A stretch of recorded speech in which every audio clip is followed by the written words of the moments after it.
কলকাতায় ট্রেন ধরে সোজা কোচবিহারে পৌঁছে গেলেন অন্তিক বর্মন, সঙ্গে স্ত্রী শ্রীলেখা এবং বন্ধু স্বর্ণেন্দু বন্দ্যোপাধ্যায়। কাজের অবসরে একটু ছুটি কাটানোর অছিলায়। বেশ কিছু ঐতিহাসিক জায়গা আছে কোচবিহারে দেখবার মতন। এখন সেগুলিকে সচক্ষে নিবন্ধ করার পালা। কোচবিহারে পৌঁছে বানেশ্বরে অন্তিক বর্মন বন্ধু রজনীকান্ত বাবুর বাড়িতে উঠলেন। রজনীকান্ত বাবু পেশায় একজন ব্যবসায়ী। ধন সম্পদের প্রাচুর্য থাকলেও সংসারের সুখ থেকে তিনি বঞ্চিত।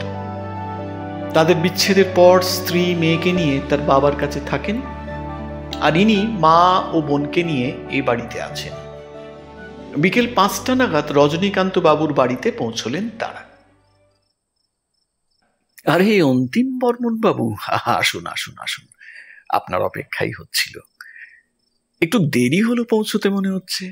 হ্যাঁ, আরে নমস্কার নমস্কার বৌদি, নমস্কার স্বর্ণেন্দু বাবু। রজনীকান্ত বাবু সম্বর্ধনা জানালেন অন্তিক বাবু, শ্রীলেখা আর স্বর্ণেন্দুকে। নমস্কার জানিয়ে অন্তিক বর্মন বাবু বললেন, হ্যাঁ, ওই ট্রেনটা একটু লেট ছিল, তাই আর কি। শ্রীলেখা আর স্বর্ণেন্দু বাবুও হেসে নমস্কার জানালেন রজনীকান্ত বাবুকে। এই রাম, এই বাবুদের ব্যাগপত্র সব ওনাদের ঘরে নিয়ে যাও। আগে যাই বাবু। আপনাদের আসতে কোনো অসুবিধে হয়নি তো? স্বর্ণেন্দু বললেন। আরে না না, বেশ ভালোই লাগলো জার্নিটা।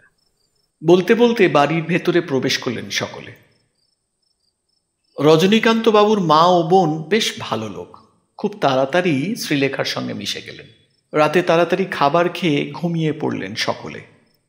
কাল সকাল সকাল উঠে বেরোবেন কোচবিহারকে ঘুরে দেখতে।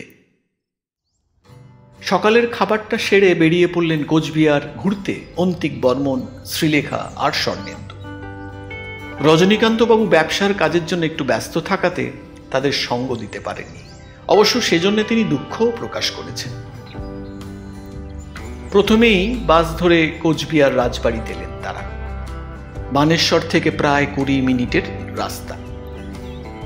কোচবিহারের অন্যতম নিদর্শন হলো এই রাজবাড়ি। ইউরোপীয় স্থাপত্য রীতির অনুকরণে ও বাকিংহাম প্যালেসের আদলে 1887 সালে মহারাজা নৃপেন্দ্রনাথ নারায়ণের রাজত্বকালে প্রতিষ্ঠিত হয় এই প্রাসাদটি।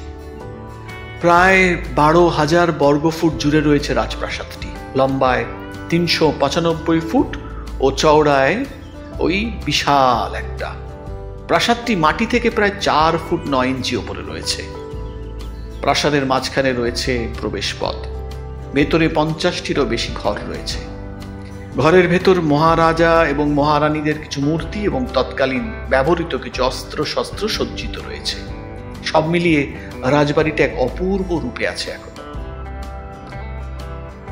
অন্তিক বর্মন, শ্রীলেখা আর স্বর্ণেন্দু বাবু তিনজনে পুরো প্রাসাদটি ঘুরে ঘুরে দেখলেন। এছাড়াও নৃপেন্দ্র নারায়ণ পার্ক, সাগর দিঘি, মদনমোহন মন্দির, বৈরাগী দিঘি এসবও বাদ গেল না। সবকিছু ঘুরে দেখলেন। দুপুরের খাবারটা বাইরেই খেলেন তারা। ঘুরে প্রায় সন্ধ্যে নাগাদ রজনীকান্ত বাবুর বাড়িতে ফিরলেন তারা। রজনীকান্ত বাবু বললেন, কেমন ঘুরলেন মশাই? অন্তিক বাবু হেসে বললেন, বেশ ভালোই। বাবা, দিঘিগুলো দেখতে কত বড় বড়, তাই না বলো ঠাকুরপো? ঠিকই বলেছ তুমি। আচ্ছা আচ্ছা, আপনারা সকলে একটু হাত মুখ ধুয়ে আসুন। ততক্ষণে মাকে বলছি আপনাদের খাবারটা রেডি করতে। অনেক ক্লান্তি অনুভব করছেন বোধ হয়। আপনারা খেয়ে তাড়াতাড়ি শুয়ে পড়বেন, কেমন? ওই বাকি কথা কাল সকালে হবে। হ্যাঁ হ্যাঁ, অবশ্যই। অন্তিক বর্মন, শ্রীলেখা আর স্বর্ণেন্দু বাবু তিনজনে ফ্রেশ হয়ে খাবার খেয়ে নিজেদের ঘরে চলে গেলেন। রজনীকান্ত বাবুর বাড়ির বাইরে একটা ছোট মতো বেশ সুন্দর ফুলের বাগান আছে। গল্প আর আড্ডায় মাতলেন সকলে মিলে। এমন সময় একজন পুলিশ অফিসার সেখানে এসে হাজির। নমস্কার। নমস্কার। আপনি? ইনি আমার ওই মাস্তুতো বোনের জামাই, সমরেশ সামন্ত, আমাদের কোচবিহার থানার দারোগা বাবু। আপনার অনেক বড় ভক্ত। অবশ্যই আপনার অনেক বড় ভক্ত আমি। আপনার অনেক নাম ডাক, অনেক শুনেছি আপনার কথা। এতদিনে সচক্ষে দেখার সৌভাগ্য হলো। যাক, নামটাও এখানেও বেশ হয়েছে দেখছি। তাই বুঝি? বসুন। সে আর বলতে, অন্তিক বর্মন বাবুর নামটা কোথায় নেই সেটা বলুন। বলতে বলতে দারোগাবাবুর ফোনটা বেজে উঠল। ক্ষমা চাইছি, থানা থেকে ফোন। বলে দারোগাবাবু ফোনটা ধরলেন। হ্যাঁ বলো রতন। আচ্ছা ঠিক আছে, তুমি আমাদের ফোর্স নিয়ে এক্ষুনি সেখানে পৌঁছে যাও। সকলকে শান্ত করে সাধু বাবাকে হেফাজতে নাও। আমি আসছি এখনই। কি ব্যাপার? কি হয়েছে? আমাকে এখনই বেরোতে হবে। বুড়ির পাতে ডেড বডি পাওয়া গেছে এবং সেটি সেখানকার এক স্বনামধন্য ব্যক্তির, দামোদর মুখার্জির। ধড় থেকে মুন্ডুটাকে কেটে আলাদা করে ফেলা হয়েছে। মৃত ব্যক্তির পরিবারের লোকের দাবি ওই ব্যক্তিকে বলি দেওয়া হয়েছে এবং সেই কাজের জন্য দায়ী করে সেই পরিবারের লোক এবং সেখানকার কিছু লোক মিলে ধ্যানে থাকা সাধু বাবাকে আটকে রেখে মারধর করছে। নরবলি দেওয়া হয়েছে, তাও একজন স্বনামধন্য ব্যক্তির? এখনো পর্যন্ত তো সেটাই জানলাম, বাকিটা দেখতে হবে এখন। একটা বেশ রহস্যের গন্ধ পাচ্ছি। এটা নরবলি নয়, বুঝলেন? স্বর্ণেন্দু, চলো, ব্যাপারটা আমরাও একটু দেখে আসি। চলুন দারোগাবাবু। ব্যাস শুরু হয়ে গেল তো তোমার গোয়েন্দাগিরি এখানেও। আরে শুনে তো যাও, তাড়াতাড়ি ফিরবে। উফ, সত্যি আশ্চর্য লোক বটে। অন্তিক বর্মন আর স্বর্ণেন্দুবাবু দারোগাবাবুর সঙ্গে ঘটনাস্থলে পৌঁছে গেলেন। ততক্ষণে পুলিশ ফোর্স এসে সেখানকার লোকজনকে ঠান্ডা করে সাধু বাবাকে নিজেদের হেফাজতে নিয়েছে। বডিটা রাস্তার পাশে একটা ঝোপের আড়ালে পড়ে আছে। অন্তিকবাবু একটু ভালো করে দেখলেন আপাত মস্তক লাশটাকে। দারোগাবাবু, লাশটার দু একটা ছবি তুলে রাখুন তো, আর সেগুলি আমার কাছে আজকেই সময় করে পাঠাবেন। হ্যাঁ অবশ্যই। তা কি মনে হচ্ছে আপনার? আমার তো মনে হচ্ছে এটা সাধু বাবারই কীর্তি, নরবলিই হবে। দেখুন, গলার লাল রঙের জবা ফুলের মালাটা এখনও গলায় আছে। আবার মুন্ডুতে দেখুন কপালে সিঁদুরের তিলকও কাটা। সে তো তদন্তের পরেই বোঝা যাবে। দেখি আগে ফরেন্সিক রিপোর্টে কি আসে। বডিটাকে তুলে ফরেন্সিকে পাঠানো হয়। সাধু বাবা কেঁদে কেঁদে দারোগাবাবুকে বললেন, না না বাবু, বাবু আমি এটা করিনি বাবু, বিশ্বাস করেন আমি এটা করিনি বাবু। মুখার্জিবাবুর ছেলে দারোগাবাবুকে বললেন কেঁদে, ছাড়বেন না, এই শয়তানকে একদম ছাড়বেন না আপনারা। ওর শাস্তি চাই আমরা। আমার বাবাকে মেরে ফেলেছে এই শয়তান, একদম ছাড়বেন না একে আপনারা। অবশ্যই, যদি সে দোষী হয়ে থাকে তাহলে অবশ্যই কঠিন সাজা পাবে পরে সে। আপনি চিন্তা করবেন না। হ্যাঁ অবশ্যই, যদিও সেটা তদন্তের পর জানা যাবে যে আদৌ তিনি দোষী কিনা। আপনি আর আপনার পরিবার সকলকে নিয়ে এখন বাড়ি যান। আমরা দেখছি ব্যাপারটা, আর কিছু তথ্যের জন্য আমরা পরে আপনার বাড়ি আসব। আর আপনার আপত্তি নেই তো কোনো এতে? কিন্তু আপনি এনাকে জানেন না? অন্তিক বর্মন একজন নামী গোয়েন্দা। একজন সাধারণ মানুষ বললেই আমি আরো বেশি স্বচ্ছন্দ বোধ করবো দারোগাবাবু। একটু হেসে বললেন অন্তিকবাবু। ঠিক আছে অন্তিকবাবু, চলুন আপনাদের বাড়িতে পৌঁছে দিয়ে আসি। না, আপাতত বাড়ি নয়, আপনি থানায় যান। আমি আর স্বর্ণেন্দু বরং একটু শ্মশানটা ঘুরে আসি। কথাটা শুনে স্বর্ণেন্দুবাবু বলে উঠলেন, শ্মশান যাওয়াটা কি জরুরি? আর তাছাড়া শ্রীলেখা জানলে কিন্তু ভয়ঙ্কর রেগে যাবে, বললাম আগেই। তুমি না বললেই হয়। আর শ্রী যখন জানতেই পারবে না, তখন রাগ করার তো কোনো প্রশ্নই আসে না, তাই নয় কি? দারোগাবাবু তার পুলিশ ফোর্স সহ সাধু বাবাকে থানায় নিয়ে যান। অন্তিক বর্মন আর স্বর্ণেন্দু শ্মশানের দিকে রওনা হন। বেশ গা চমচম করা পরিবেশ। শ্মশানে গিয়ে তারা আশেপাশে চারিদিকে খোঁজ করেন। শ্মশানে একটা কালী মন্দির আছে। পূজা অর্চনার কিছু জিনিস ছাড়া আর কিছুই খুঁজে পান না সেখানে তারা। অন্তিক দেখো, আমার মনে হয় আমরা প্রমাণ পেয়ে গেছি। এইটাই সাধু বাবার কাজ। বেশ বড় একটা দাব। তার মানে এখানে পুজোতে পশু বলিও হয়, আর এবার হয়তো নরবলি। কি বলো? সেটা তো প্রমাণ না হওয়া পর্যন্ত বলতে পারি না স্বর্ণেন্দু। দেখা যাক তদন্তে কতগুলো কি মেলে। দাটাকে সাথে নিয়ে চলো ফরেন্সিকে।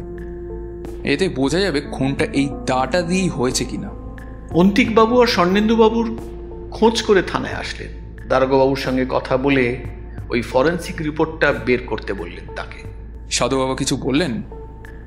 স্বীকার করলেন কি যে কাজটা উনি করেছেন? না, এখনো কেঁদেই বলেই যাচ্ছেন যে খুনটা নাকি উনি করেননি। আমি কি একটু তার সাথে কথা বলতে পারি? হ্যাঁ, অবশ্যই আসুন। অন্তিক বর্মন সাধু বাবার কাছে গিয়ে বলেন, দেখুন, যদি এটা প্রমাণ হয়ে যায় যে তদন্তে আপনি কাজটা করেছেন, তাহলে কিন্তু আপনার ফাঁসি পর্যন্ত হতে পারে। আর যদি আপনি সত্যিটা স্বীকার করে নেন, তাহলে আপনার সাজা কিছুটা কম করতে পারি আমি।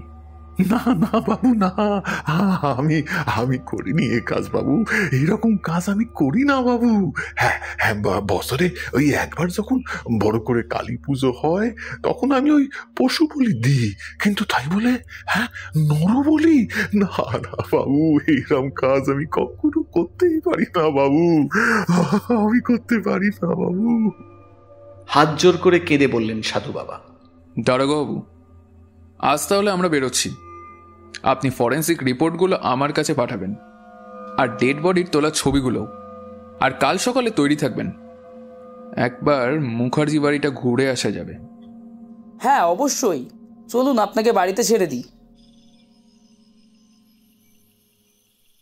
রাতে খাবার খেয়ে বসার ঘরে আলাপ আলোচনা করছেন অন্তিক বর্মন, শ্রীলেখা আর স্বর্ণেন্দুবাবু। স্বর্ণেন্দুবাবু সিগারেটে টান দিতে দিতে বললেন, তোমার কি মনে হয় বলো তো, সাধু বাবার কাজ? না, কাজটা যে সাধু বাবার নয় সেটা আমি হলফ করে বলতে পারি। মুখার্জি বাবুর খুনটা বেশ চালাক কেউই করেছে, আর খুন করে নরবলির নাম দিচ্ছে নিজেকে বাঁচাতে। অনেক ছক করে করেছে বলো খুনটা। তা বটে, তবে যতই ছক করে সে করেছে, অন্তিক বর্মনের চোখকে ফাঁকি দিতে পারবে না।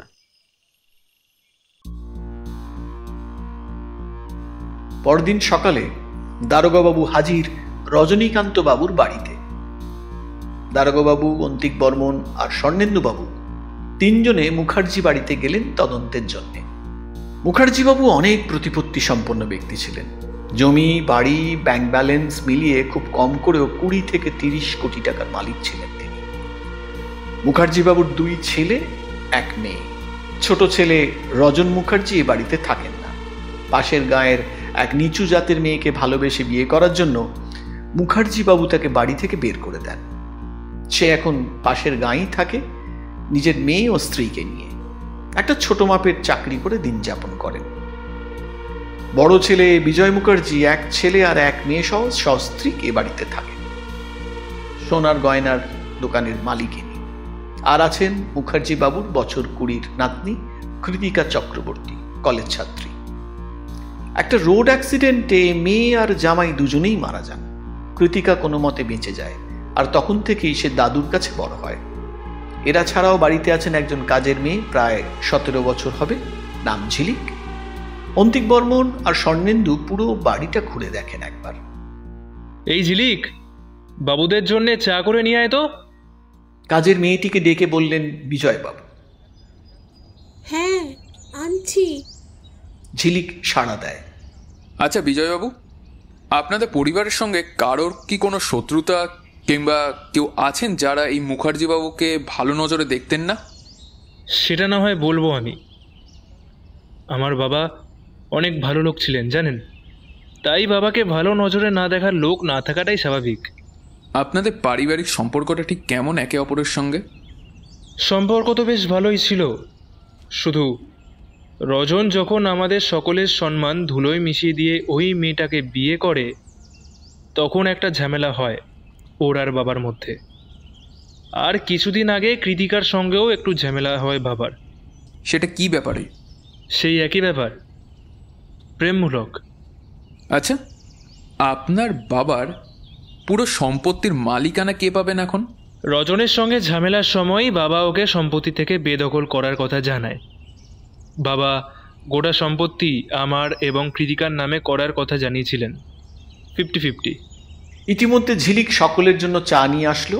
সকলকে চা দিয়ে আবার রান্নাঘরের দিকে চলে গেল।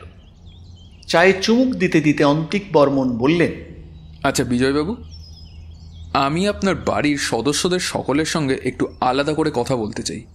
হ্যাঁ অবশ্যই, তবে কি বলেন তো মশাই, আমার মনে হয় আপনি এখানে সময় অপচয় করছেন। আপনারা যত তাড়াতাড়ি হয় ওই সাধু বাবার শাস্তির ব্যবস্থা করুন। কি নিষ্ঠুরভাবে আমার বাবাকে মেরেছে দেখেছেন?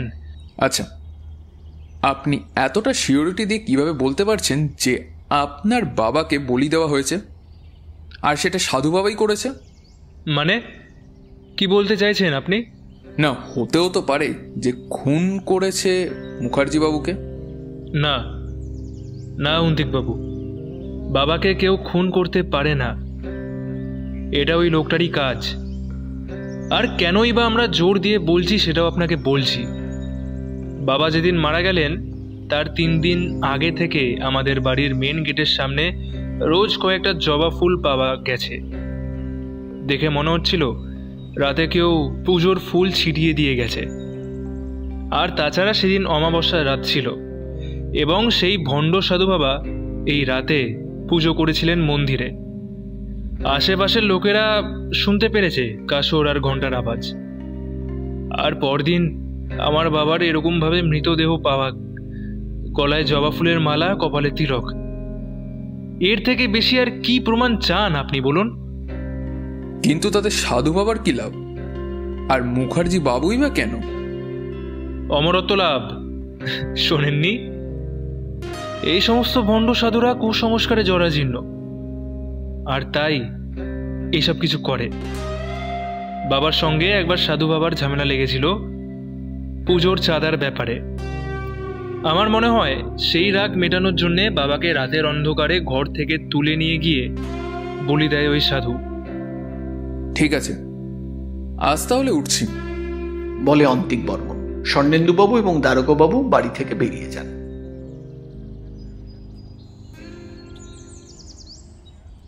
বাড়ির বাইরে কাজের মেয়েটি নজরে আসায় অন্তিক বর্মন মেয়েটির সঙ্গে কথা বলার জন্যে তার কাছে যান। স্বর্ণেন্দুবাবু আর দারোগাবাবু সেখানেই দাঁড়িয়ে অপেক্ষা করতে লাগলেন। কিছুক্ষণ বাদে যখন ফিরলেন, অন্তিকবাবু তখন দারোগাবাবুকে জিজ্ঞাসা করলেন, কি জানতে পারলেন অন্তিকবাবু? আমার মনে হয় খুনির খুব কাছেই আমরা পৌঁছে গেছি।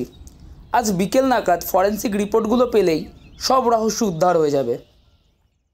বাড়িতে এসে বিকেলে অন্তিক বর্মন আর স্বর্ণেন্দুবাবু মিলে সেই ছবিগুলি খুঁটিয়ে দেখছিলেন। সে সময় দারোগাবাবুর ফোন আসলো। বলুন দারোগাবাবু, কি খবর রিপোর্টের? ও আচ্ছা, কি বললেন উনি? বুঝলে স্বর্ণেন্দু, আমার আন্দাজটাই তাহলে ঠিক। মুখার্জি বাবুর খুনটা হয়েছে কোনো ধারালো তলোয়ারের আঘাতে, আর সেই দাটায় কোনো রকম চিহ্নই পাওয়া যায়নি রক্তের। কাজেই যদি দা দিয়ে খুন করা হয়নি, সেক্ষেত্রে এটা পরিষ্কার সাধু বাবা নির্দোষ। আর তাছাড়া ওই ছবিগুলো দেখে কি বুঝলে এতক্ষণে? এই দেখো তিলকটা কপালের উপর থেকে নিচে কাটা রয়েছে। তাতে কি প্রমাণ হয়? আর তাছাড়া তিলকটা যে কপালের উপর থেকে নিচে কাটা হয়েছে, সেটাই বা তুমি কি করে বলতে পারো? আচ্ছা, তুমি আমাকে বলো, যখন পশু বলি হয়, তিলক কি বলির আগে কাটা হয় নাকি পরে? অবশ্যই আগে। আর যখন তিলক কাটা হয়, সেটা কপালের নিচ থেকে ধরে উপরে তোলা হয়, আর তাই তিলকটি নিচে মোটা থাকে আর ওপরের দিকটা হয়ে যায় সরু। কি তাই তো? ঠিক। এবার ছবিটা দেখো, তিলক উপরে মোটা আর নিচে সরু। তার মানে এটাই যে খুনি খুন করে তারপর নরবলির নাম দেওয়ার জন্য পেছন থেকে এসে কপালে তিলক আর গলায় মালা ঝুলিয়ে দিয়ে গেছে। বুঝলে তো এবার? বাপরে, তোমার চোখে সত্যিই কোনো কিছু ফাঁকি দিতে পারে না। পরদিন বিকেলে অন্তিক বর্মন, স্বর্ণেন্দু আর দারোগাবাবু বেরোলেন। প্রথমে স্বর্গীয় মুখার্জিবাবু ছোট ছেলে রজনের বাড়িতে গেলেন তারা। সেখানে অন্তিক বর্মন নানাভাবে জেরা করতে লাগলেন রজনবাবুকে। হতে পারে সম্পত্তি থেকে বঞ্চিত করার কারণে সে তার বাবাকে খুন করতে পারে, কিন্তু রজনবাবুর কোনো কথাতেই সেরকম কিছু প্রকাশ পেল না।